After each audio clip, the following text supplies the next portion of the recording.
ஆசீர்வதிக்கிற பொழுது இவனுடைய வாழ்க்கை வெறுமைதான். அவன் சொல்றான் பாருங்க, அவன் கோலும் கையுமாய், ஒரு கோலை மட்டும்தான் அவன் கையில வச்சிருந்தான். அந்த கோலு தான். நான் அது எதுக்கு சொல்றேன்னா, அதாவது முதல் ஒரு பழமொழி சொல்லுவாங்களே, யானை வரும் முன்னே மணி இல்ல மணியோசை வரும் முன்னே யானை வரும் பின்னேங்கிற மாதிரி முதல்ல ஆசீர்வாதம் அவன் மேல வந்துருச்சு. இன்னைக்கு அதைத்தான் கர்த்தர் செய்ய போறாரு. முதல்ல என் மேல இன்னைக்கு ஆசீர்வாதம் வந்துரும், பின்னாடி ஐஸ்வர்யம் வரும் ஆமென் என்று சொல்ல. ஐஸ்வர்யம் மட்டும் இல்ல, கூட எல்லாமே வரும் ஆமென் என்று சொல்ல. அப்ப இன்னைக்கு உங்களுடைய ஒரே நோக்கம் எதுலதான் இருக்கணும்? ஒரே இன்டென்ஷன் உங்களுக்கு என்னதான் இருக்கணும்? என்ன ஆசீர்வதி. இந்த மீட்டிங் முடியறதுக்குள்ள நீங்க என்ன செஞ்சுருங்க, என்ன தொட்டுங்க ஆண்டவரே ஆமென் என்று சொல்லலாமா? அப்போ கர்த்தர் இவனை ஆசீர்வதிக்கிற போது இவன் எங்கதான் இருந்தான்? நல்லா சொல்லுங்க, எங்கதான் இருந்தா?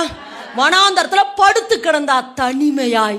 நீங்க நினைச்சு பாருங்க, தனிமையா ஏமாற்றப்பட்டவன் கர்த்தர் அழைத்தார். சொல்லுங்க, ஆபிரகாமை எத்தனாம் அதிகாரத்தில் அழைக்கிறாரு? 12ஆம் அதிகாரத்தில் அழைக்கிறாரு. அழைச்சு அவன்கிட்ட நிறைய ஆசீர்வாதத்தை கொடுக்கிறாரு. என்ன சொல்றாரு? ஆமா, நீ ஆசீர்வாதமா இருப்ப, உன்னுடைய பெயரை பெருமைப்படுத்துவேன், நீ பெரிய ஜாதியாவ, அடுத்து உன்னை ஆசீர்வதிக்கிறவர்ல ஆசீர்வதிப்பு, இதெல்லாம் கொடுக்கிறாரு. இப்ப அவனுக்கு முதல் ஐஸ்வர்யம் வந்துச்சா, ஆசீர்வாதம் வந்துச்சா? சொல்லுங்க. ஆசீர்வாதம் 12 ஆசீர்வாதம் வருது. 13 கர்த்தர் அவனை சீமானாய் மாற்றினார். கர்த்தர் அவனை எப்படி மாற்றினாரு? நல்லா சொல்லுங்க, எப்படி மாற்றினாரு? திரும்ப சொல்லுங்க, எப்படி மாற்றினார் அவனை? வாசுங்க அந்த வசனம். ஆடு மாடுகளும் 13 ஆதியாகமம் 13